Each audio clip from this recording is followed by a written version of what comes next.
بسم اللہ الرحمن الرحیم۔ اللہ رب العزت کے محبوب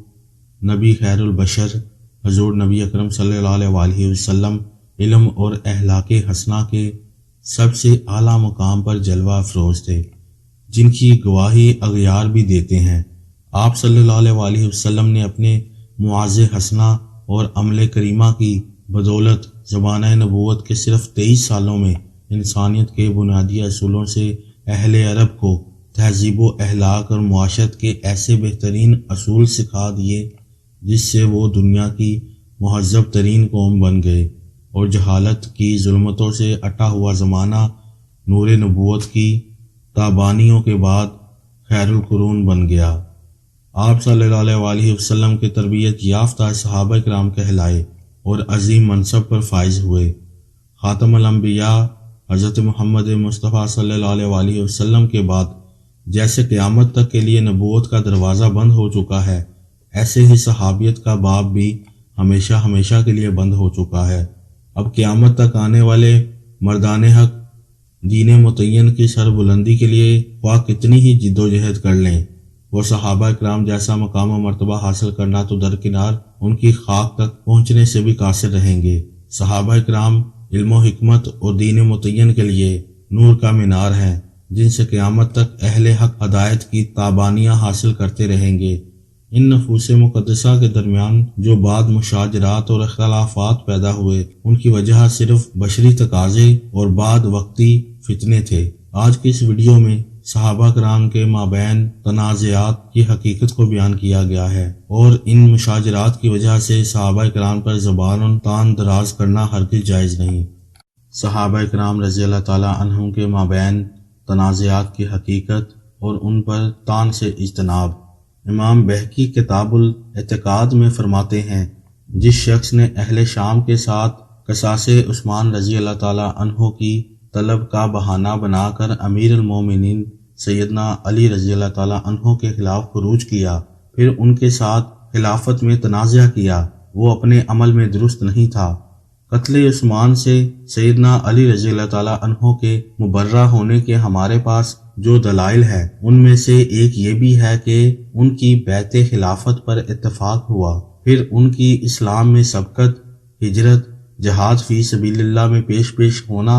اور ان کے دیگر فضائل کثیرہ اور مناقب جمیلہ جو اہل علم کے ہاں معروف ہیں، سب ان کی برات کے بین دلائل ہے۔ یقیناً جس شخص نے ان کے خلاف خروج کیا اور جھگڑا کیا، وہ حد سے تجاوز کرنے والا تھا۔ رسول اللہ صلی اللہ علیہ وآلہ وسلم نے سیدنا عمار بن یاسر رضی اللہ تعالیٰ عنہما کو آگاہ فرمایا تھا کہ انہیں باغی گروہ قتل کرے گا، سو انہیں اس گروہ نے قتل کیا تھا جس نے جنگ صفین میں امیر المومنین سیدنا علی رضی اللہ تعالیٰ عنہ کے خلاف خروج کیا تھا۔ امام بہقی امام ابن خزیمہ سے نقل کرتے ہیں کہ انہوں نے فرمایا، ہر وہ شخص جس نے سیدنا علی بن ابی طالب رضی اللہ تعالیٰ عنہ کی خلافت میں ان سے تنازع کیا، وہ ریاستی قانون کی خلاف ورزی کرنے والا ہے۔ اسی بات پر ہمارے مشائخ کا طے شدہ قول معروف ہے، اور یہی محمد بن ادریس یعنی امام شافعی کا قول ہے۔ شیخ فرماتے ہیں، جن لوگوں نے ان کے خلاف بغاوت کرتے ہوئے خروج کیا، وہ غلط ہونے کے باوجود خارج الاسلام نہیں ہوئے۔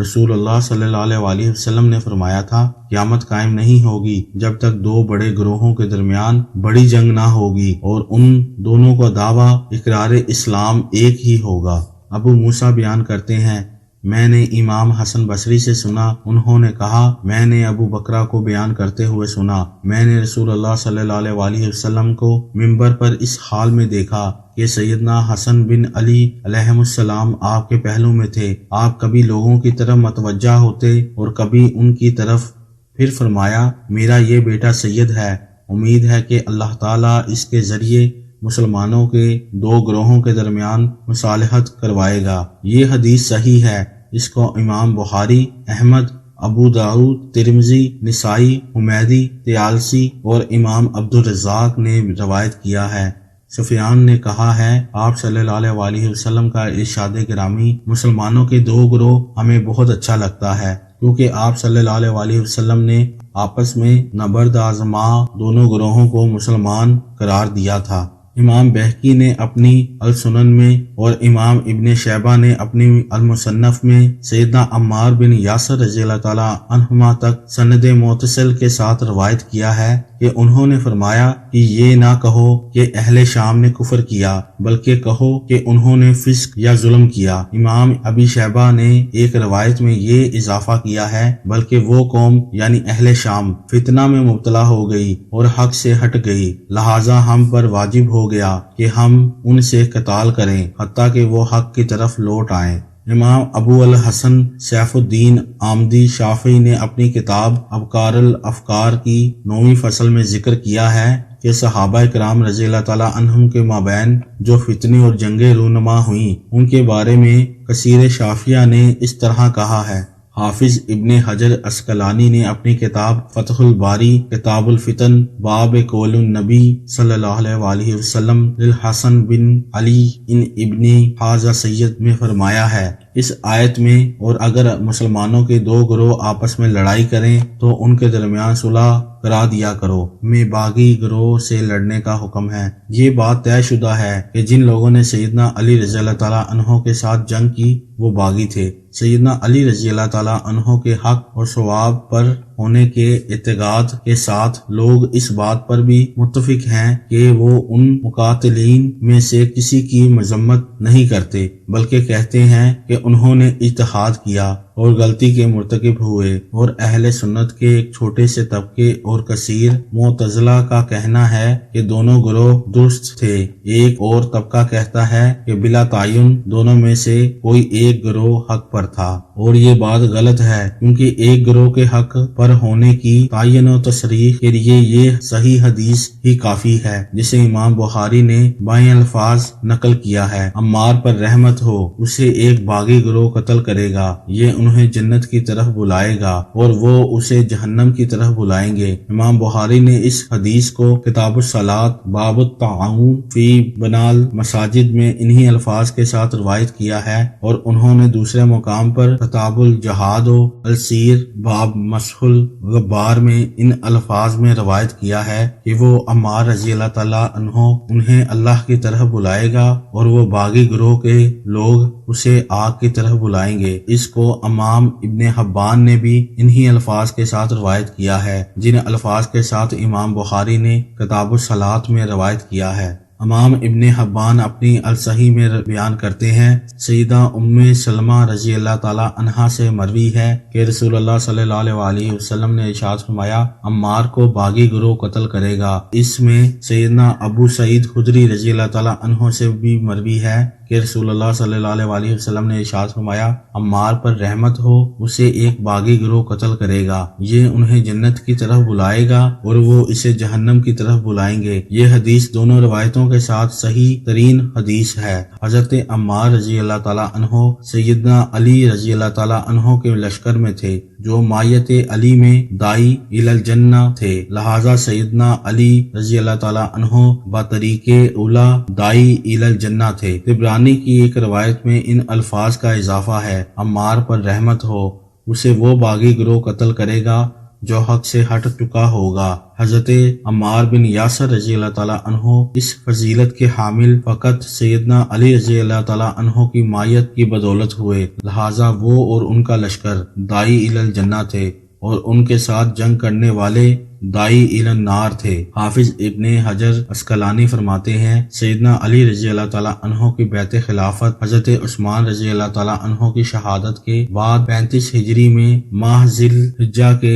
شروع میں ہوئی۔ تمام مہاجرین و انصار اور جملہ حاضرین نے آپ کی بیعت کی۔ انہوں نے تمام اطراف میں اپنی بیعت سے متعلق لکھ بھیجا، سب نے سر تسلیم ہم کیا سوائے اہل شام میں سے حضرت معاویہ رضی اللہ تعالیٰ عنہ کے۔ پھر ان کے مابین وہ ہوا جو ہوا۔ امام عبد القاہر الحجر جانی اپنی کتاب الامامہ میں فرماتے ہیں، فقہائے اسلام نے فرمایا کہ حجاز اور عراق کے محدثین اور فقہائے کرام کی دونوں طرف کی جماعتیں، جن میں امام مالک، امام شافعی، امام ابو حنیفہ، امام اوزاعی اور متکلمین رضی اللہ تعالیٰ عنہم اور جمیع مسلمین کے جمہور اعظم کا اجماع ہے کہ سیدنا علی المرتضیٰ رضی اللہ تعالیٰ عنہ اہل صفین کے خلاف جنگ میں حق پر تھے۔ جیسا کہ آپ رضی اللہ تعالیٰ عنہ اہل جمل کے ساتھ قتال میں حق پر تھے۔ نیز انہوں نے یہ بھی فرمایا ہے جنہوں نے حضرت علی رضی اللہ تعالیٰ عنہ کے خلاف جنگ کی وہ باغی اور ظالم تھے، لیکن ان کے خروج و بغاوت کی وجہ سے انہیں کافر قرار دینا جائز نہیں ہے۔ امام ابو منصور اپنی کتاب الفراق بین الفراق میں عقیدہ اہل سنت کی توضیح میں فرماتے ہیں علماء اکرام نے سیدنا علی رضی اللہ تعالیٰ عنہ کے زمانے میں انہی کی خلافت کے حق ہونے کا قول کیا ہے، اور بصرہ، صفین اور نہروان کی جنگوں میں بھی حضرت علی رضی اللہ تعالیٰ عنہ کے حق پر ہونے کی تصریح کی ہے۔ انہوں نے کہا ہے حضرت طلحہ اور زبیر رضی اللہ تعالیٰ عنہما نادم اور افسردہ ہوئے اور سیدنا علی رضی اللہ تعالیٰ عنہ کے خلاف جنگ سے توبہ کی اور عملاً رجوع کر لیا تھا۔ یہ اس لیے ہوا کہ حضرت طلحہ اور زبیر رضی اللہ تعالیٰ عنہما ان خوش بختوں میں سے تھے جن کے لیے جنت واجب ہو چکی تھی۔ انہوں نے انتقال سے قبل ہی امیر المومنین حضرت سیدنا علی رضی اللہ تعالیٰ عنہ کے مخالف لشکر میں شمولیت پر توبہ کر لی تھی، سو توبہ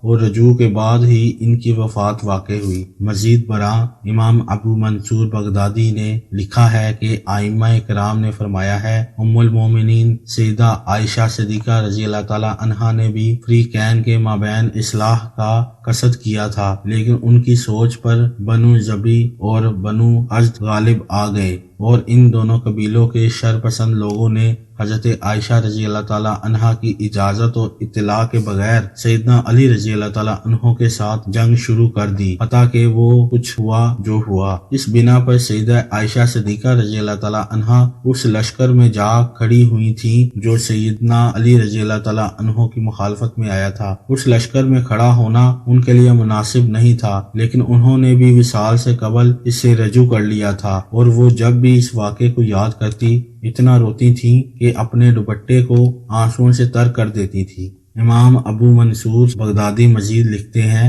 علماء اکرام کا اجماع ہے کہ حضرت معاویہ رضی اللہ تعالیٰ عنہ اور ان کے لشکر کے ساتھ مارکہ صفین میں بھی حضرت علی رضی اللہ تعالیٰ عنہ ہی حق پر تھے۔ نیز انہوں نے کہا ہے جنہوں نے سیدنا علی رضی اللہ تعالیٰ عنہ کے ساتھ جنگ کی وہ سب ان سے نا انصافی و ظلم کرنے والے اور باغی تھے، لیکن ان کی اس حد درجہ مخالفت کے باوجود ان کی تکفیر جائز نہیں ہے۔ حافظ ابن حجر عسقلانی فتح الباری میں باب الطاعون فی بناء المسجد میں حدیث ثقلہ الفیۃ الباغیہ کی تشریح میں لکھتے ہیں اور صحابہ کرام رضی اللہ تعالیٰ عنہم کے ایک جماعت نے روایت کیا ہے، ان میں حضرت قتادہ بن نعمان رضی اللہ تعالیٰ عنہ ہیں، جیسا کہ پہلے اس کا ذکر گزر چکا ہے۔ ام المومنین حضرت ام سلمہ رضی اللہ تعالیٰ عنہا ہیں، جیسا کہ امام مسلم نے روایت کیا ہے۔ حضرت ابو ہریرہ رضی اللہ تعالیٰ عنہ ہیں، جیسا کہ امام ترمذی نے روایت کیا ہے۔ حضرت عبداللہ بن عمر بن العاص رضی اللہ تعالیٰ عنہما ہیں، جیسا کہ امام نسائی نے روایت کیا ہے، اور حضرت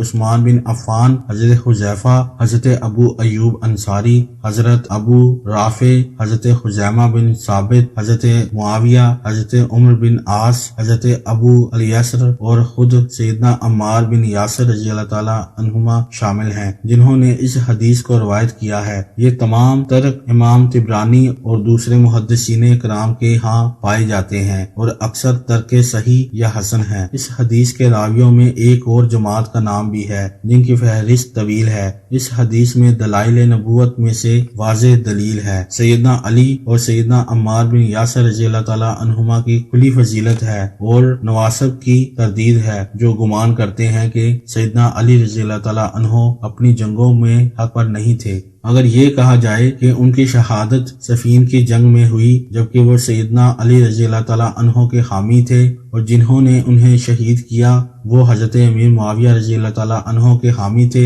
اور ان کے ساتھ بھی صحابہ کرام رضی اللہ تعالیٰ عنہم کی ایک جماعت تھی، لہٰذا انہیں داعی الی النار کہنا کیوں کر جائز ہے؟ اس کا جواب یہ ہے کہ حضرت امیر معاویہ رضی اللہ تعالیٰ عنہ خود کو داعی الی الجنہ سمجھتے تھے اور وہ مجتہد تھے، سو ان پر ان کے گمان کی پیروی میں کوئی ملامت نہیں، لیکن فی الحقیقت جنت کی طرف بلانے سے مراد اس کے صحیح راستے اور سبب کی طرف بلانا ہے، اور وہ امام برحق کی طاعت ہے۔ سیدنا عمار بن یاسر رضی اللہ تعالیٰ عنہما سب مخالفین کو طاعت سیدنا علی المرتضیٰ رضی اللہ تعالیٰ عنہ کی طرف بلاتے تھے، کیونکہ اس وقت وہی واجب الاطاعت امام برحق تھے، جبکہ وہ لوگ یعنی حضرت امیر معاویہ رضی اللہ تعالیٰ عنہ اور ان کی جماعت اس کے برعکس معاملے کی طرف بلا رہے تھے، لیکن وہ اس تعویل کی وجہ سے معذور تھے جو انہیں سوجی تھی۔ ابن بطال نے محلب کی پیروی میں کہا ہے کہ یہ بات ان خوارج کے بارے میں درست ہے جن کی طرف سیدنا علی رضی اللہ تعالیٰ عنہ نے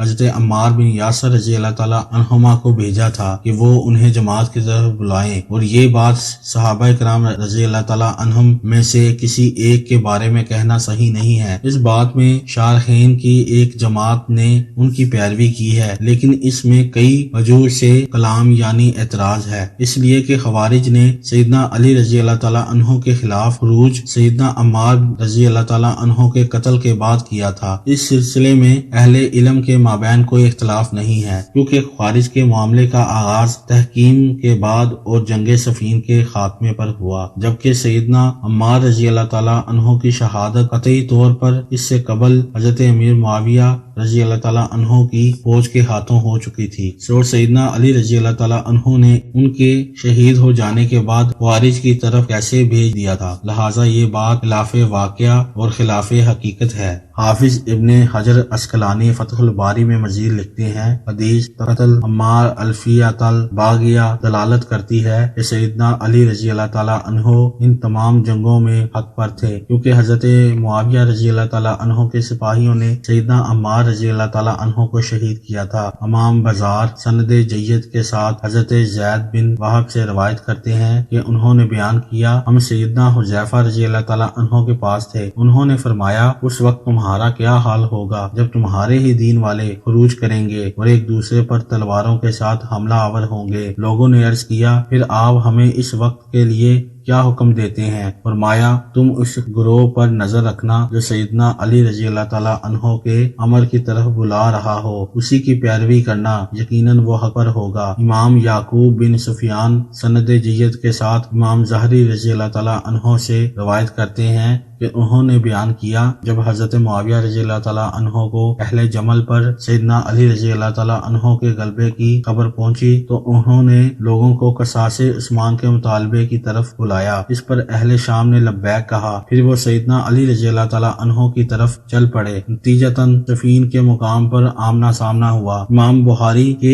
ایک شیخ یحییٰ بن سلیمان جعفی نے کتاب الصفین میں حضرت ابو مسلم فلانی سے سند جید کے ساتھ روایت کیا ہے، انہوں نے حضرت معاویہ رضی اللہ تعالیٰ عنہ سے کہا کہ آپ حضرت علی رضی اللہ تعالیٰ عنہ کے ساتھ خلافت میں تنازع کرتے ہیں، کیا آپ ان کی مثل ہیں؟ انہوں نے کہا، نہیں، میں جانتا ہوں کہ وہ مجھ سے افضل ہیں اور اس امر میں مجھ سے زیادہ حقدار ہیں، لیکن تم جانتے ہو کہ عثمان ظلماً قتل کیے گئے اور میں ان کا چچا زاد اور وارث ہوں، ان کا قصاص مانگتا ہوں۔ تم علی کے پاس جاؤ اور ان سے کہو کہ وہ قاتلین عثمان کو ہمارے حوالے کر دیں۔ وہ سیدنا علی رضی اللہ تعالیٰ عنہ کے ہاں آئے اور ان سے بات کی تو انہوں نے فرمایا، پہلے وہ میری بیعت کریں اور پھر ان کا کیس میرے پاس لائیں۔ حضرت معاویہ رضی اللہ تعالیٰ عنہ نے بیعت سے انکار کیا تو سیدنا علی رضی اللہ تعالیٰ عنہ عراق سے ایک لشکر کے ساتھ نکلے اور صفین میں اترے، ادھر سے حضرت معاویہ رضی اللہ تعالیٰ عنہ چلے، وہ بھی وہیں اترے۔ یہ واقعہ ذی الحج 36 ہجری میں ہوا۔ پھر انہوں نے باہم مراسلات کا سلسلہ شروع کیا، لیکن معاملہ کسی کنارے پر نہ لگا، بالآخر جنگ واقع ہو گئی۔ حافظ ابن حجر عسقلانی مزید لکھتے ہیں، امام ابن ابی شیبہ سند جید کے ساتھ حضرت ابو الرضا سے روایت کرتے ہیں، انہوں نے فرمایا، میں نے جنگ صفین میں سیدنا عمار بن یاسر رضی اللہ تعالیٰ عنہ کو فرماتے ہوئے سنا، جو شخص چاہتا ہے کہ اسے جنت کی خوبصورت آنکھوں والی حوروں کا ساتھ نصیب ہو، اسے چاہیے کہ وہ اپنے امر کا احتساب کرتے ہوئے اور دو صفوں کے درمیان آ جائے، یعنی اس مارکہ حق میں شریک ہو۔ زیاد بن حارث بیان کرتے ہیں، میں عمار رضی اللہ تعالیٰ عنہ کے پہلو میں تھا کہ ایک شخص نے کہا، اہل شام کفر کے مرتکب ہو گئے ہیں۔ اس پر سیدنا عمار رضی اللہ تعالیٰ عنہ نے فرمایا، یہ مت کہو ہم سب کے نبی ایک ہی ہیں، لیکن وہ ایسی قوم ہے جو جادائے حق سے ہٹ گئی ہے، لہٰذا ہم پر واجب ہو گیا ہے کہ ان سے جنگ کرے یہاں تک کہ وہ حق کی طرف لوٹ آئیں۔ حافظ ابن حجر عسقلانی المطالب العالیہ باب قتال اہل البغی میں لکھتے ہیں، سیدنا علی رضی اللہ تعالیٰ عنہ کے دو ساتھی عبداللہ بن القو اور ابن عباد نے ان سے پوچھا، آپ ہمیں ان دو شخصوں یعنی حضرت طلحہ اور زبیر رضی اللہ تعالیٰ عنہما کے ساتھ جنگ کی وجہ بتلائیں، جو ہجرت میں، بیعت رضوان میں اور مشاورت میں ہمیشہ آپ کے ساتھی تھے۔ حضرت علی رضی اللہ تعالیٰ عنہ نے فرمایا، ان حضرات نے مدینہ منورہ میں میری بیعت کی اور بصرہ میں آ کر توڑ دی، اگر کوئی شخص ابو بکر اور عمر رضی اللہ تعالیٰ عنہما کی بیعت کر کے توڑ دیتا تو میں اس کے ساتھ بھی اسی طرح جنگ کرتا۔ اس حدیث کی نسبت اسحاق بن راہویہ کی طرف کی گئی ہے۔ امام بصیری نے بھی فرمایا ہے، جسے امام اسحاق نے صحیح سند کے ساتھ روایت کیا ہے۔ امام بدر الدین العینی الحنفی فرماتے ہیں، میں کہتا ہوں یہ کیسے کہہ دیا جاتا ہے کہ حضرت معاویہ رضی اللہ تعالیٰ عنہ نے اپنے اجتہاد میں خطا کی؟ سوال یہ ہے کہ ان کے اجتہاد پر دلیل کیا ہے، حالانکہ انہیں وہ حدیث پہنچ چکی تھی جس میں آپ صلی اللہ علیہ وآلہ وسلم نے فرمایا، ابن سمی پر رحمت ہو، اس کو باغی گروہ قتل کرے گا۔ ابن سمی حضرت عمار بن یاسر رضی اللہ تعالیٰ عنہ ہیں اور انہیں حضرت معاویہ رضی اللہ تعالیٰ عنہ کے گروہ نے ہی شہید کیا تھا۔ کیا حضرت معاویہ رضی اللہ تعالیٰ عنہ اس بات پر راضی نہیں کہ ان کا معاملہ برابر برابر ہو جائے، ان کے لیے غلط اجتہاد کا اجر واحد ہو؟ امام طیبی فرماتے ہیں، حضور نبی کریم صلی اللہ علیہ وآلہ وسلم نے سیدنا عمار رضی اللہ تعالیٰ عنہ پر رحم فرماتے ہوئے یہ ارشاد فرمایا، کیونکہ وہ باغی گروہ کی جانب سے بہت زیادہ اذیت میں مبتلا ہونے والے تھے۔ اس سے آپ صلی اللہ علیہ وآلہ وسلم نے حضرت معاویہ رضی اللہ تعالیٰ عنہ اور ان کی جماعت مراد لی ہے، کیونکہ حضرت عمار بن یاسر رضی اللہ تعالیٰ عنہ صفین کی جنگ میں شہید کیے گئے تھے۔ محدث ابن الملک کہتے ہیں، جان لیجئے کہ حضرت عمار بن یاسر رضی اللہ تعالیٰ عنہ کو حضرت امیر معاویہ رضی اللہ تعالیٰ عنہ اور ان کے گروہ نے شہید کیا تھا، لہٰذا اس حدیث کی روح سے وہ باغی اور تاغی قرار پائے، کیونکہ حضرت عمار رضی اللہ تعالیٰ عنہ لشکر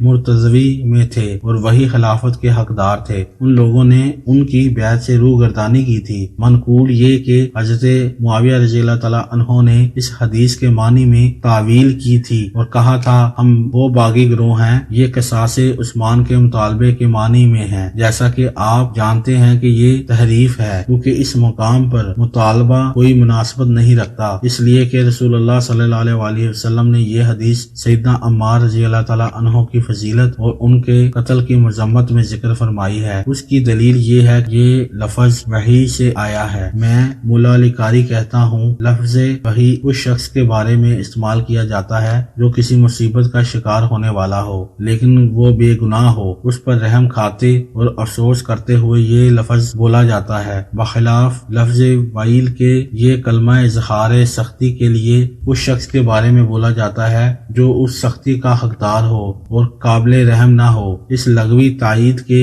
علاوہ اس بات کی تصدیق الجامع الصغیر میں بروایت امام احمد اور امام بخاری حضرت ابو سعید خدری رضی اللہ تعالیٰ عنہ سے مروی ایک مرفوع حدیث سے بھی ہوتی ہے، جس میں ہے عمار پر رحمت ہو، اسے ایک باغی گروہ قتل کرے گا، یہ انہیں جنت کی طرف بلائے گا اور وہ اسے جہنم کی طرف بلائیں گے، اور یہ حدیث لفظ باغی کے معنی کی تعین میں نص صریح کی مانند ہے، ایسا صریح معنی جو بغاوت مطلق کے لیے فوری طور پر ذہنوں میں آتا ہے، جیسا کہ ارشاد باری تعالیٰ ہے، وہ بے حیائی، برائی اور بغاوت سے منع کرتا ہے، اور ارشاد الہی ہے، پس اگر ان میں سے ایک گروہ دوسرے پر بغاوت کرے، لہذا لفظ شرعی کا اطلاق اپنے مطلب کے معنی کی طرف پھیرنا عدل سے روگردانی اور ظلم کی طرف میلان ہے۔ ظلم یہ ہے کہ کسی چیز کو اس کے مقام پر نہ رکھا جائے۔ حاصل کلام یہ ہے کہ لفظ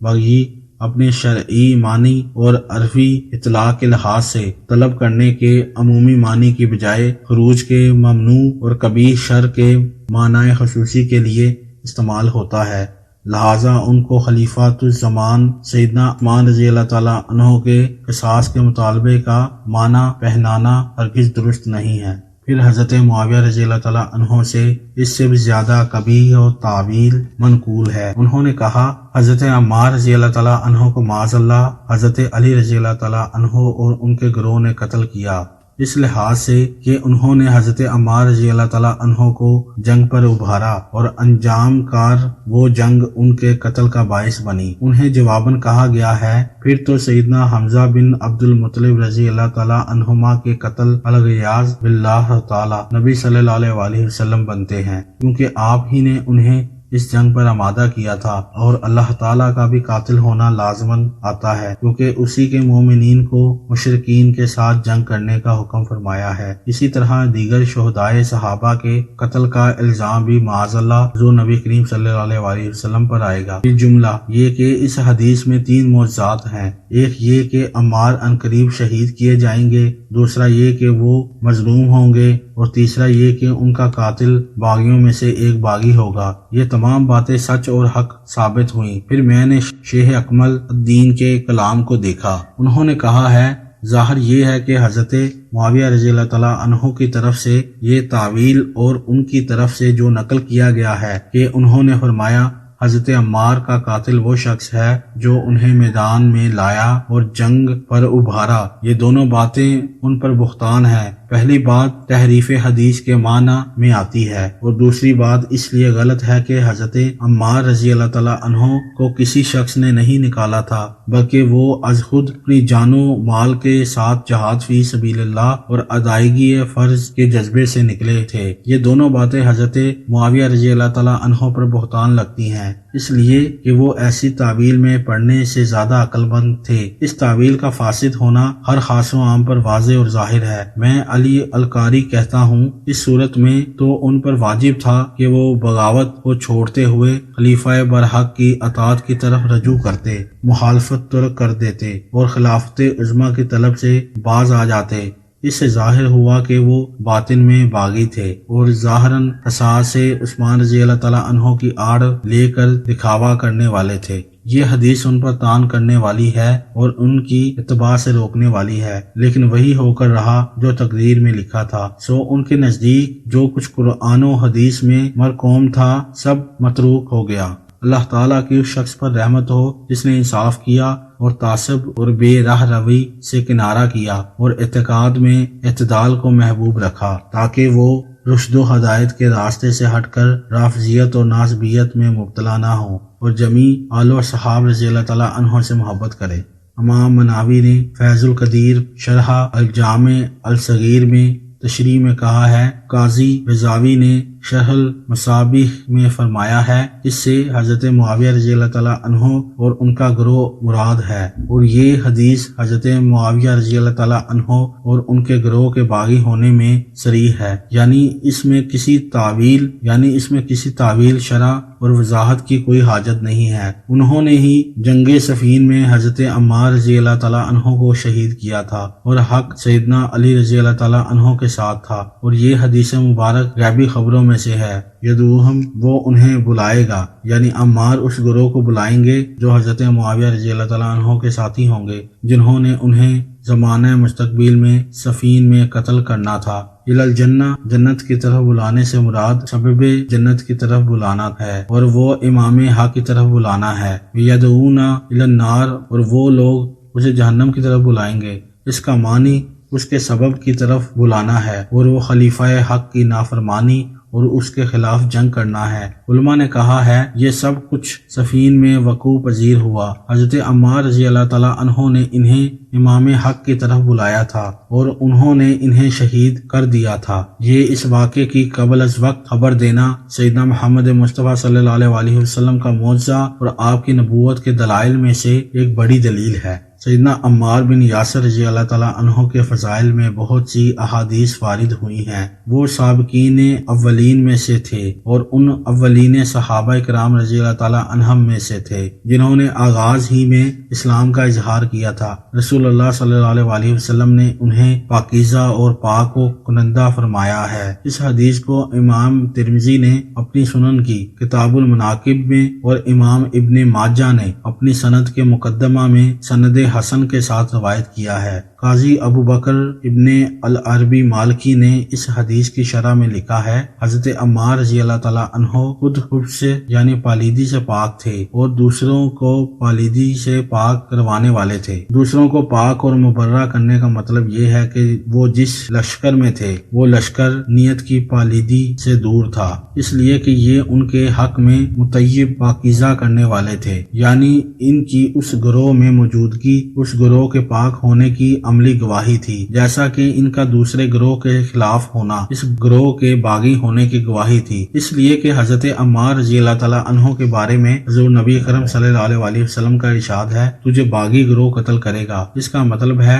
ناحق کو طلب کرنے والا گروہ، اور وہ گروہ محض دنیا کا طالب تھا لیکن اجتہاد سے۔ امام نسائی نے اس موضوع پر اپنی سنن کی کتاب الایمان میں ایک اور روایت درج کی ہے کہ رسول اللہ صلی اللہ علیہ وسلم نے فرمایا، عمار کی ہڈیوں تک میں ایمان بھرا ہوا ہے۔ اسی موضوع پر متصل سند کے ساتھ ایک اور حدیث بھی مروی ہے۔ مسروق نے ام المومنین سیدہ عائشہ صدیقہ رضی اللہ تعالیٰ عنہا سے روایت کیا ہے، آپ رضی اللہ تعالیٰ عنہا فرماتی ہیں، رسول اللہ صلی اللہ علیہ وسلم کے صحابہ کرام رضی اللہ تعالیٰ عنہم میں سے ایسا کوئی نہیں جس کے بارے میں اگر میں کچھ کہنا چاہوں تو نہ کہہ سکوں سوائے عمار بن یاسر رضی اللہ تعالیٰ عنہ کے۔ میں نے رسول اللہ صلی اللہ علیہ وسلم کو فرماتے ہوئے سنا تھا، عمار اپنے قدموں کے تلووں سے لے کر کانوں کی لو تک ایمان سے بھرا ہوا ہے۔ ایک اور حدیث میں ارشاد نبوی صلی اللہ علیہ وسلم ہے، جس نے عمار سے دشمنی رکھی اللہ تعالیٰ اس کو دشمن رکھتا ہے، اور جس نے عمار سے بغض رکھا اللہ تعالیٰ اس سے بغض رکھتا ہے۔ اسے امام احمد بن حنبل نے المسند میں اور امام حاکم نے المستدرک میں روایت کیا ہے۔ حافظ ابن حجر عسقلانی نے الاصابہ میں نقل کیا ہے۔ اس پر اجماع ہے کہ وہ سیدنا علی رضی اللہ تعالیٰ عنہ کے لشکر میں تھے اور صفین میں 37 ہجری میں شہید کیے گئے۔ حافظ ابن کثیر نے البدایہ والنہایہ میں بیان کیا ہے، اور یہ عمار بن یاسر رضی اللہ تعالیٰ عنہ کی قتل گاہ ہے جو امیر المومنین علی ابن ابی طالب رضی اللہ تعالیٰ عنہ کے لشکر میں تھے۔ انہیں اہل شام نے یعنی حضرت معاویہ رضی اللہ تعالیٰ عنہ کے لشکر نے قتل کیا۔ اس سے حضور نبی اکرم صلی اللہ علیہ وسلم کی اس حدیث کا راز ظاہر ہو گیا جو آپ صلی اللہ علیہ وسلم نے فرمایا تھا کہ عمار کو باغی گروہ قتل کرے گا۔ اس سے یہ حقیقت بھی کھل کر سامنے آ گئی کہ سیدنا علی رضی اللہ تعالیٰ عنہ صحیح حقدار تھے اور حضرت معاویہ رضی اللہ تعالیٰ عنہ ناحق کے طلبگار تھے۔ امام ابو عبداللہ قرطبی اپنی کتاب التذکرہ میں لکھتے ہیں، اس بات پر اجماع منعقد ہو چکا ہے کہ امام علی رضی اللہ تعالیٰ عنہ والا گروہ ہی انصاف والا گروہ تھا اور دوسرا گروہ باغی تھا۔ یہ بات سب جانتے ہیں کہ حضرت علی رضی اللہ تعالیٰ عنہ امام برحق تھے۔ امام مسلم نے اپنی صحیح میں روایت کیا ہے، رسول اللہ صلی اللہ علیہ وسلم نے حضرت عمار رضی اللہ تعالیٰ عنہ سے فرمایا، تجھے باغی گروہ قتل کرے گا۔ اس حدیث کے صحیح مسلم میں اس کے علاوہ بھی ترک ہیں۔ امام ابو عمر بن عبد البر نے اپنی کتاب الاستیاب میں حضرت عمار رضی اللہ تعالیٰ عنہ کے حالات زندگی بیان کرتے ہوئے لکھا ہے، حضور نبی اکرم صلی اللہ علیہ وسلم سے متواتر روایات میں وارد ہوا ہے کہ آپ صلی اللہ علیہ وسلم نے فرمایا، عمار کو باغی گروہ قتل کرے گا۔ یہ حدیث احادیث میں صحیح ترین حدیث ہے۔ امام الحرمین ابو المعالی عبد الملک بن عبداللہ الجوینی الشافعی متوفی اپنی تصنیف کتاب الارشاد میں فرماتے ہیں، سیدنا علی بن ابو طالب رضی اللہ تعالیٰ عنہ امام حق تھے اور ان کے خلاف لڑنے والے لوگ امام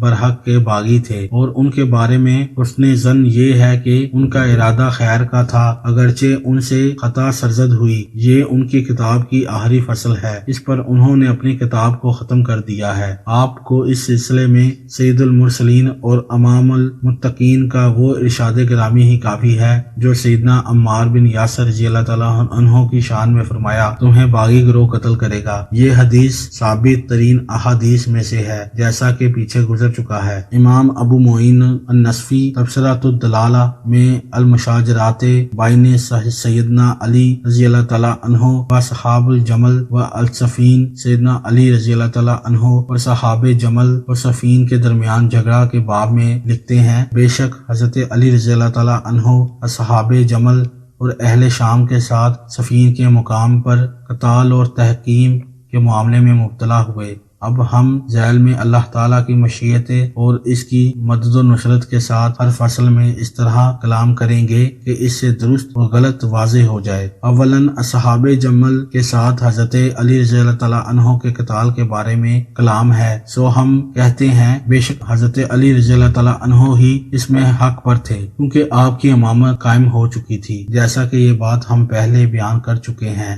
لہٰذا آپ کے علاوہ لوگوں کے لیے واجب تھا کہ آپ کے تابع فرمان ہوتے اور آپ کی اطاعت کی طرف رجوع کرتے۔ جو شخص آپ کی مخالفت پر ہی مصر رہتا، امام وقت کے لیے ضروری تھا کہ اسے اپنی اطاعت کی دعوت دے اور جس غلط رائے پر وہ ہو اس کی اس کے لیے وضاحت کرے۔ ان کے ایسا کرنے سے جو کلمہ حق میں تفریق اور مسلمانوں کی وحدت کا شیرازہ پارا پارا ہونے کا نقصان پیدا ہونا ہے اس کی بھی وضاحت کر دے۔ اگر پھر بھی وہ شخص اپنے موقف سے رجوع نہ کرے تو حاکم وقت کے لیے اس سے قتال کرنا ضروری ہے، یہاں تک کہ وہ اللہ تعالیٰ کے امر کی طرف لوٹ آئے۔ سو حضرت علی رضی اللہ تعالیٰ عنہ نے ان کے ساتھ قتال کیا، در انحال کے آپ اپنے قتال میں حق پر تھے، اللہ تعالیٰ کی تفویض کرتا حق کی امامت کو قائم کرنے والے تھے، کیونکہ اس حق میں آپ کے ساتھ کسی کا کوئی جھگڑا نہیں تھا، کیونکہ آپ کی امامت ان دلائل کی بدولت جو پہلے گزر چکے ہیں پایہ ثبوت کو پہنچ چکی تھی۔ اسی طرح کا معاملہ اہل صفین کے ساتھ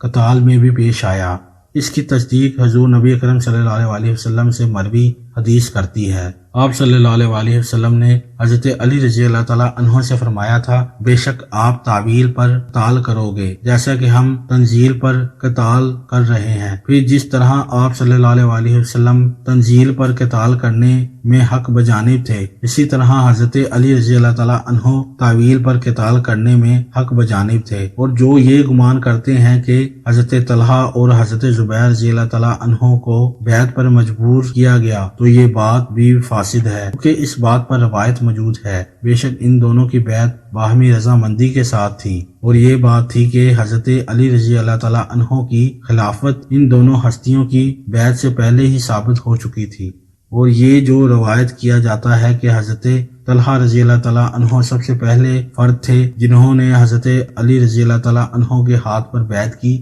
اس سے مراد ہے کہ اہل مسجد کے ہاتھوں میں سے یہ پہلا ہاتھ تھا جو سیدنا علی رضی اللہ تعالیٰ عنہ کی بیعت کے لیے بڑھا، یا اس سے مراد راوی کا یہ گمان بھی ہے کہ حضرت طلحہ رضی اللہ تعالیٰ عنہ کا ہاتھ سیدنا علی رضی اللہ تعالیٰ عنہ کے ہاتھ پر بیعت کرنے والا سب سے پہلا ہاتھ تھا، کیونکہ عشاء کے وقت بیعت کرنے والوں میں حضرت طلحہ رضی اللہ تعالیٰ عنہ موجود نہ تھے، مگر انہوں نے دوسرے روز سب سے پہلے بیعت کی تھی۔ اور جو یہ روایت کیا جاتا ہے کہ لوگوں نے کہا ہم نے اس بات پر آپ کی بیعت کی ہے کہ آپ حضرت عثمان رضی اللہ تعالیٰ عنہ کے قاتلوں کو قتل کریں، تو یہ بات بھی فاسد ہے، کیونکہ حضرت عثمان رضی اللہ تعالیٰ عنہ کے قاتل باغی تھے اور ان کی طاقت و سطوت ظاہر و باہر تھی۔ بعض فقہا کے نزدیک اگر اس باغی گروہ کا مواخذہ بنتا بھی ہو تب بھی امام پر ان کا مواخذہ اس وقت واجب ہوگا جب ان کی طاقت و شوکت ٹوٹ جائے اور ان کا شیرازہ بکھر جائے اور مزید فتنہ انگیزی کا خطرہ درپیش نہ ہو۔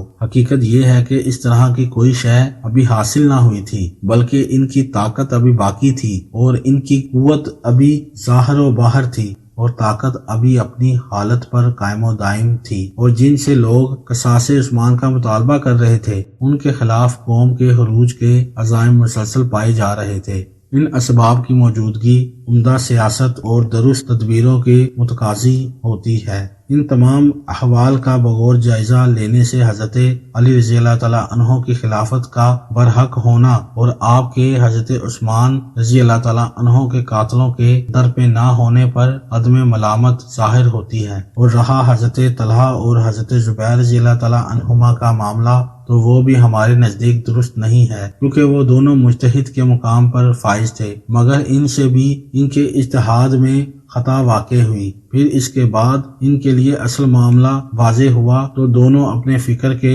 محور سے ہٹ گئے، اور حضرت زبیر رضی اللہ تعالیٰ عنہ اور اسی طرح حضرت طلحہ رضی اللہ تعالیٰ عنہ کو اس واقعے پر ندامت اور افسردگی ہوئی۔ اسی طرح ام المومنین حضرت عائشہ رضی اللہ تعالیٰ عنہ کو بھی اس واقعے پر بہت شرمندگی اور افسردگی ہوئی تھی، اور آپ روتی رہتی تھیں، یہاں تک کہ اپنی اوڑھنی تر کر دیا کرتی تھیں اور فرمایا کرتی تھی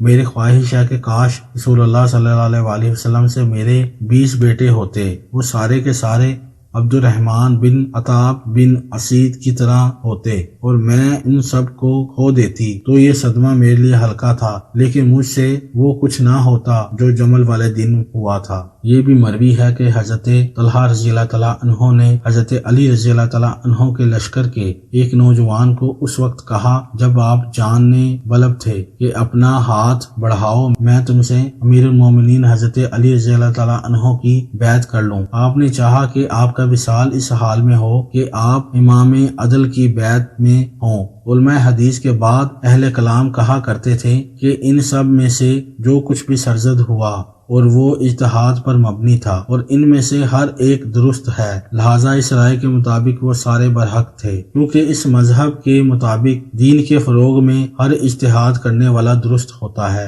ہمارے نزدیک حقیقت اس طرح نہیں ہے، بلکہ حقیقت یہ ہے کہ حضرت علی رضی اللہ تعالیٰ عنہ ہی حق پر تھے، سب نہیں، مگر یہ کہ دوسرے لوگ اپنی غلطی میں فسق کے مقام کو نہیں پہنچے تھے۔ یہ بھی روایت کیا گیا ہے کہ سیدہ عائشہ صدیقہ رضی اللہ تعالیٰ عنہا نے حضرت علی رضی اللہ تعالیٰ عنہ سے جنگ کی، نہ حضرت علی رضی اللہ تعالیٰ عنہ نے آپ رضی اللہ تعالیٰ عنہا سے جنگ کی، بلکہ سیدہ عائشہ رضی اللہ تعالیٰ عنہا 2 گروہوں کے درمیان صلح کرانے کے لیے نکلی تھی، مگر بعد فتنہ پرور فسادیوں کی شر انگیزی سے ان دونوں گروہوں کے درمیان جنگ چھڑ گئی۔ پھر حضرت علی رضی اللہ تعالیٰ عنہ نے سیدہ عائشہ رضی اللہ تعالیٰ عنہ کو ان کی حسب شان عزت دی اور انہیں عزت و حمایت کے ساتھ واپس مدینہ منورہ روانہ کر دیا۔ محدث متقلبین میں سے امام ابو بکر الباقلانی نے اجل اہل علم میں سے کسی ایک سے روایت کیا ہے کہ صحابہ کرام رضی اللہ تعالیٰ عنہم کے درمیان رونما ہونے والا یہ واقعہ جنگ کے عزم و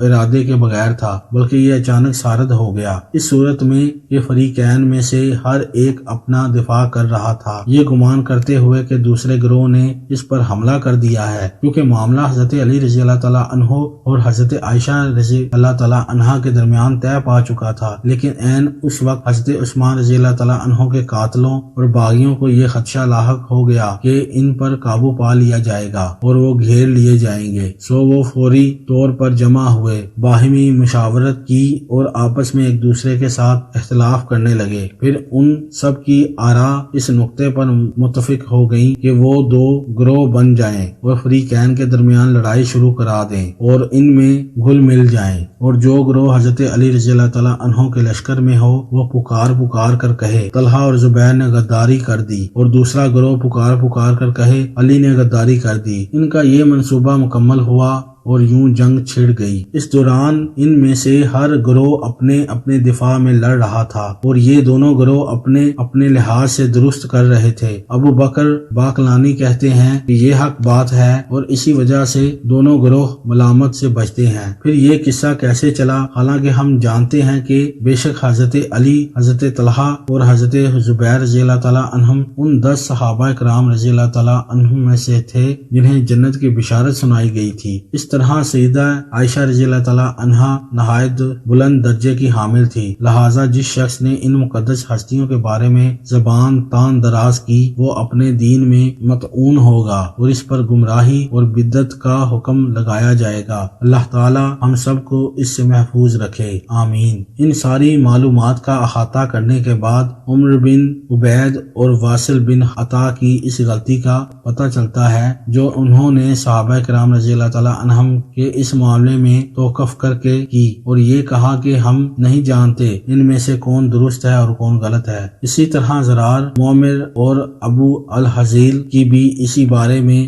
غلطی کا اندازہ ہوتا ہے، یعنی ان کا یہ قول بھی غلط ہے کہ ہم جانتے ہیں کہ بغیر تعین کیے ان میں ایک گروہ درست ہے اور دوسرا غلط ہے، ہم دونوں گروہوں کو الگ الگ لیں گے کیونکہ اجماع سے ان کی عدالت ثابت ہے، پھر وہ باہمی اختلاف سے ختم نہیں ہوگی۔ اسی طرح حضرت علی رضی اللہ تعالیٰ عنہ کے معاملے میں توقف اختیار کرنا باوجود اس کے کہ آپ کے حق پر ہونے کے دلائل ظاہر و باہر ہیں، فساد کا باعث ہے اور یہ نہایت بیکار بات ہے، کیونکہ 2 بندوں میں سے الگ الگ ہر ایک کی دوستی کا دم بھرنا یہ جانتے ہوئے بھی کہ ان میں سے صرف ایک اس کا حقدار ہے باطل ہے۔ اسی طرح امام ابو معین النصفی نے مارکہ صفین کے بارے میں کہا ہے صفین کے مقام پر حضرت علی رضی اللہ تعالیٰ عنہ کا اہل شام کے ساتھ قتال کرنے کے بارے میں بھی کلام اسی طرح یعنی جنگ جمل کی طرح ہی ہے۔ بے شک امام علی حق پر اور درست تھے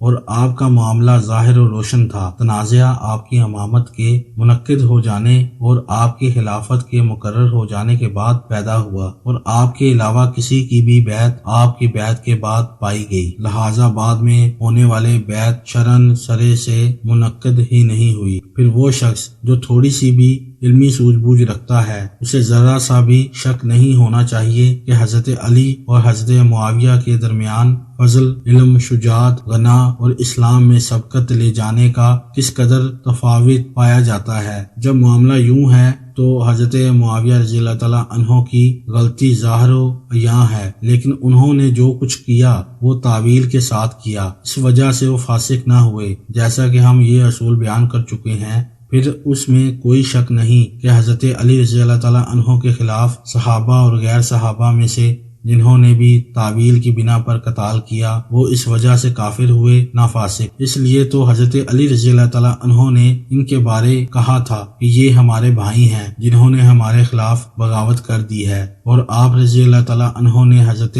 طلحہ کے بیٹے سے کہا تھا میں اور تمہارا باپ اس آیت اور ہم وہ ساری قدورت باہر کھینچ لیں گے جو دنیا میں ان کے سینوں میں مغالطہ کے باعث ایک دوسرے سے تھی، وہ جنت میں بھائی بھائی بن کر آمنے سامنے بیٹھے ہوں گے کہ مصادق ہیں۔ پھر اہل سنت و جماعت کے متکلمین میں حضرت علی رضی اللہ تعالیٰ عنہ کی مخالفت کرنے والے کو باغی کہنے میں اختلاف کیا ہے۔ ان میں سے بعض اس سے باز رہے ہیں، انہوں نے حضرت معاویہ رضی اللہ تعالیٰ عنہ پر باغی کے نام کا اطلاق جائز قرار نہیں دیا اور کہا ہے کہ یہ نام اس شخص کے ناموں میں سے نہیں ہے جو اپنے اجتہاد میں غلطی کرے، جبکہ ان میں سے بعد نے ان کا نام اطلاق کیا ہے، اور اللہ تعالیٰ کے اس فرمان اور اگر مسلمانوں کے دو گروہ آپس میں لڑائی کریں تو ان کے درمیان صلح کرا دیا کرو، پھر ان میں سے ایک گروہ دوسرے پر زیادتی اور سرکشی کرے۔ حضور نبی اکرم صلی اللہ علیہ وآلہ وسلم کے حضرت عمار رضی اللہ تعالیٰ عنہ کی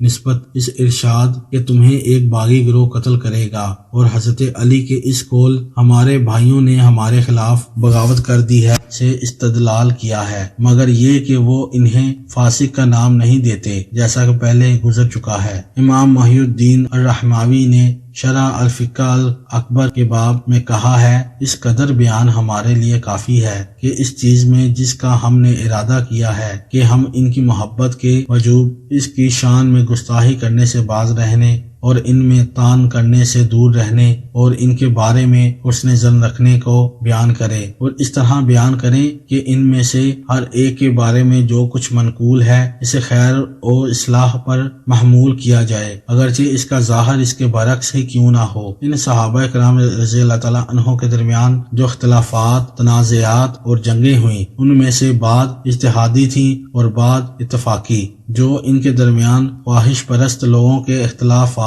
اور ان کے فتنوں سے صادر ہوئیں، جیسا کہ جنگ جمل یہ بلا شبہ حضرت عثمان رضی اللہ تعالیٰ عنہ کے قتل کے فتنے کا تسلسل ہے، جو قاتلوں کے دونوں گروہ کی سازش کے طور پر باہم گل مل جانے اور ان کے براہ راست جنگ چھڑنے سے برپا ہوئی۔ دونوں گروہوں نے یہ گمان کیا کہ دوسرے گروہ نے جنگ کا ارادہ کر کے ان پر حملہ کر دیا ہے، پھر وہی ہوا جو ہوا، اور اصل فیصلہ اور بادشاہت اللہ ہی کی ہے۔ رہی جنگ صفین تو یہ حضرت معاویہ رضی اللہ تعالیٰ عنہ اور ان کی جماعت کی طرف سے خلیفۃ المسلمین کی اطاعت سے انحراف تھا، اور ان کے ساتھ کبار صحابہ اور اجل علماء نہیں تھے سوائے حضرت عمر بن العاص رضی اللہ تعالیٰ عنہ کے۔ رہی نہروان کی جنگ تو یہ دین سے خروج کر جانے والے خوارج کے ساتھ تھی۔ ان تینوں واقعات میں حضرت علی المرتضیٰ رضی اللہ تعالیٰ عنہ حق پر تھے، اور آپ جس طرف بھی گئے حق آپ کے ساتھ گیا، اور اس کی گواہی حضور نبی کریم صلی اللہ علیہ وسلم کا یہ فرمان دیتا ہے بے شک آپ عہد شکنوں،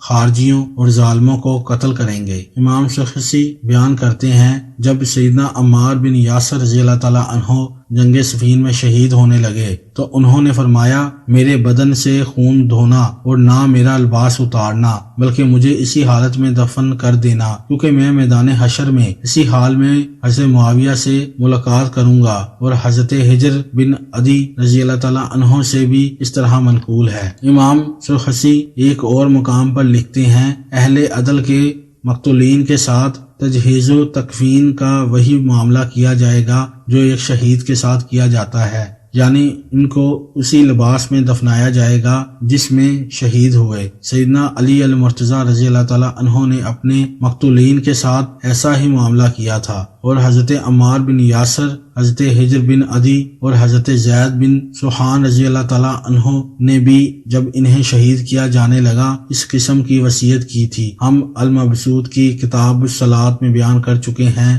کہ باغیوں کے مقتولین کی نماز جنازہ ادا نہیں کی جائے گی۔ امام کاسانی بیان کرتے ہیں کہ سیدنا عمار بن یاسر رضی اللہ تعالیٰ عنہ کی روایت ہی ہماری دلیل ہے کہ جب وہ جنگ صفین میں سیدنا علی رضی اللہ تعالیٰ عنہ کے پرچم تلے باغیوں کے خلاف لڑتے ہوئے شہید ہونے لگے تو انہوں نے فرمایا میرے بدن سے خون دھونا اور نہ میرا لباس اتارنا، کیونکہ میں اور معاویہ میدان حشر میں اسی حال میں ملیں گے۔ حضرت عمار رضی اللہ تعالیٰ عنہ باغیوں کے ہاتھوں قتل ہوئے تھے، کیونکہ حضور نبی اکرم صلی اللہ علیہ وسلم نے ان کے قاتلوں کی نشاندہی کرتے ہوئے ارشاد فرمایا تھا اے عمار تجھے باغی گروہ قتل کرے گا۔ امام ابن ماجہ حنفی بیان کرتے ہیں جو شخص باغیوں کے ساتھ لڑتے ہوئے شہید کر دیا گیا تو اس کا بھی یہی حکم ہے کہ اسے غسل نہیں دیا جائے گا، کیونکہ اس نے فقط دین الہی اسلام کے غلبے کی خاطر جنگ کی ہے، سو وہ اہل حرب کے ساتھ جنگ والوں کی طرح ہو گیا۔ اور حدیث صحیح میں ہے کہ حضرت عمار بن یاسر رضی اللہ تعالیٰ عنہ جنگ صفین میں شہید کر دیے گئے، لہذا انہوں نے شہادت پانے سے پہلے فرمایا مجھ سے میرا لباس جدا کرنا اور نہ ہی میرے بدن سے خون دھونا اور مجھے اسی حالت میں مٹی میں دفن کر دینا، کیونکہ میں قیامت کے دن معاویہ کے ساتھ جھگڑا کروں گا۔ اسی طرح حضرت زید بن سوحان رضی اللہ تعالیٰ عنہ جب جنگ جمل میں قتل کیے گئے تو انہوں نے فرمایا مجھ سے میرا لباس جدا کرنا اور نہ ہی میرے بدن سے خون دھونا، میں قیامت کے دن ان کے ساتھ جھگڑوں گا۔ اسی طرح حضرت سحر بن عدی رضی اللہ تعالیٰ عنہ کے متعلق منقول ہے کہ حضرت معاویہ رضی اللہ تعالیٰ عنہ نے انہیں شہید کیا اس حال میں کہ وہ پابند سلاسل تھے۔ شہادت سے پہلے انہوں نے بھی فرمایا مجھ سے میرا لباس جدا کرنا اور نہ میرے بدن سے خون دھونا کہ میں اور معاویہ میدان حشر میں ملاقات کریں گے۔ دوستو یہ تھی آج کی ہماری ویڈیو۔ اگر آپ مزید ایسی ویڈیوز دیکھنا چاہتے ہیں تو ہمارے چینل شفاعت ٹی وی کو لازمی سبسکرائب کریں۔ شکریہ۔ اللہم صلی علی سیدنا محمد، اللہم صلی علی سیدنا محمد، اللہم صلی علی سیدنا محمد۔